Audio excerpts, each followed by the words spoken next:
മുമ്പിലാണ് ഞാൻ കേരള ടീമിൽ ഡെബ്യൂ ചെയ്യുന്നത്. അപ്പോൾ നമ്മുടെ അന്ന് എസ് കെ നായർ സാറിൻ്റെ കാലം മുതൽ, മാത്യു സാറിൻ്റെ കാലം മുതൽ, TRB സർ, അതിനുശേഷം വന്ന എല്ലാ സെക്രട്ടറിമാർ, ഇപ്പം വിനോദേട്ടൻ, ജയേഷേട്ടൻ, പിന്നെ നമ്മുടെ കേരളത്തിൽ നയിച്ച ക്യാപ്റ്റന്മാർ അനന്തേട്ടൻ, സുനില SC ചേട്ടൻ, അജയ് ചേട്ടൻ, അതിനുശേഷമുള്ള എല്ലാ ക്യാപ്റ്റന്മാരുടെയും വലിയൊരു ആഗ്രഹമായിരുന്നു ഒരു ട്രോഫി എന്ന് പറഞ്ഞൊരു ഡൊമസ്റ്റിക് ട്രോഫി എന്ന് പറഞ്ഞൊരു കാര്യം. അപ്പം എനിക്കും എൻ്റെ ടീമിനും ഈ ഒരു നേട്ടത്തിലെത്താൻ ഒരു 15 വർഷം എടുത്തു. അപ്പം അതിൽ വലിയ സന്തോഷമുണ്ട്. അതിൽ കുറേ ആൾക്കാരുടെ അധ്വാനമുണ്ട്. അമേഷ് സർ, നമ്മുടെ ടീമിൻ്റെ എല്ലാ സപ്പോർട്ട് സ്റ്റാഫ്, മച്ചാൻ സർ, നമ്മുടെ സെലക്ടർ പി പ്രശാന്ത്, അവരെല്ലാവരുടെയും വലിയൊരു പിന്തുണ കൊണ്ടാണ് നമുക്ക് ഈ ഒരു ഗ്രേറ്റ് അച്ചീവ്മെൻറ്റ് നേടാൻ സാധിച്ചത്.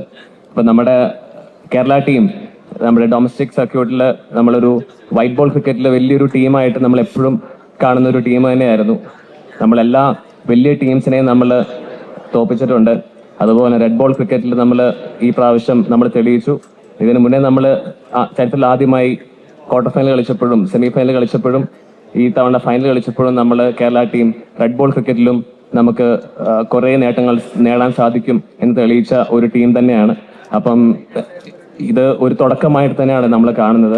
അപ്പം നേരത്തെ എല്ലാവരും പറഞ്ഞ പോലെ നമ്മൾ ഇനിയും നമുക്ക് ഒരു സ്റ്റെപ്പ് ഹയർ പോയി അടുത്ത വർഷം നമുക്ക് ഈ വർഷം ചെയ്ത മിസ്റ്റേക്സ് ഒക്കെ മറികടന്ന് അടുത്ത വർഷം നമുക്ക് ഇതിനേക്കാളും വലിയൊരു ടോപ്പ് ലെവലിൽ എത്തി ഒരു ചാമ്പ്യൻഷിപ്പ് നേടാൻ തന്നെയാണ് ഞാനും എൻ്റെ പ്ലേയേഴ്സും എല്ലാവരും പ്രയത്നിക്കുക. അതിന് KCയുടെ സപ്പോർട്ട് എടുത്തു പറയേണ്ട കാര്യം തന്നെയാണ്. അത് നമ്മൾ മറ്റു സംസ്ഥാനങ്ങളിലെ പ്ലേയേഴ്സായിട്ട് കളിക്കുമ്പോൾ നമുക്കപ്പോൾ അത് പറയാൻ സാധിക്കും. കാരണം അവരുടെ ഒരു ട്രെയിനിങ് പ്രാക്ടീസ് സ്റ്റാർട്ട് ചെയ്യുന്നത് ഒരു ടൂർണമെൻറ്റിന് ഒരു 2 ആഴ്ച മുന്നെയാണ്. പക്ഷേ കേരള ടീം പ്രാക്ടീസ് ചെയ്യുന്നത് നമ്മൾ ജൂൺ നമ്മുടെ ആ ഒരു പ്രാക്ടീസ് സ്റ്റാർട്ട് ചെയ്ത് ഒരു ഓഫ് സീസണിലൂടെ സ്റ്റാർട്ട് ചെയ്ത് ഒരു ഫിറ്റ്നസ് ക്യാമ്പിലൂടെ സ്റ്റാർട്ട് ചെയ്ത് നമുക്ക് ഒരു നല്ല സജ്ജീകരണം KCയെ നമുക്ക് കഴിഞ്ഞ 15 വർഷവും നമ്മൾ തന്നിട്ടുണ്ട്. നമ്മൾ എക്സ്പോഷർ ടൂർസായിട്ട് നമ്മൾ ഓസ്ട്രേലിയയിലും സൗത്ത് ആഫ്രിക്കയിലും ഇപ്പം ഇവിടെ മഴയാണെങ്കിൽ നമ്മൾ കർണാടകയിലും ചെന്നൈയിലും പോയി കളിക്കുന്ന സിറ്റുവേഷൻ അതിലുണ്ട്. പിന്നെ ഏറ്റവും വലിയൊരു അഡീഷണൽ ആണ് നമുക്ക് കഴിഞ്ഞ കൊല്ലം നമുക്ക് കിട്ടിയത്, അത് കേരള ക്രിക്കറ്റ് ലീഗാണ്. അപ്പോൾ ആ കേരള ക്രിക്കറ്റ് ലീഗ് വഴി നമുക്ക് നമ്മുടെ പ്ലേയേഴ്സിന് വലിയൊരു എക്സ്പോഷർ തന്നെയാണ് നമുക്ക് കിട്ടിയത്. അപ്പോൾ അതിലെ ഇന്ത്യയിൽ കുറേ ഇതുപോലത്തെ ലീഗ് സ്റ്റാർട്ട് ചെയ്യുന്നുണ്ട്. പക്ഷേ കേരള ക്രിക്കറ്റ് ലീഗിനെ പോലെയുള്ളൊരു സക്സസ്, കാരണം അതിൻ്റെ വ്യൂവർഷിപ്പ് കണ്ടാൽ തന്നെ നമുക്ക് മനസ്സിലാവും എന്തോരം ആ ഒരു ടൂർണമെൻറ്റ് സക്സസ് ആയെന്നുള്ള കാര്യം. അപ്പം അത് നമുക്ക് കുറേ പ്ലേയേഴ്സിന് വലിയൊരു എക്സ്പോഷർ കിട്ടിയിട്ടുണ്ട്.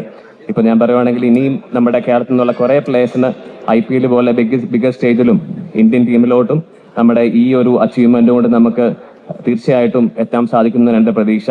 അപ്പോൾ നിങ്ങൾ തന്ന എല്ലാ സപ്പോർട്ടിനും, എല്ലാ പ്രേയേഴ്സിനും, എല്ലാ വിശ്വസിനും വലിയൊരു താങ്ക് യു.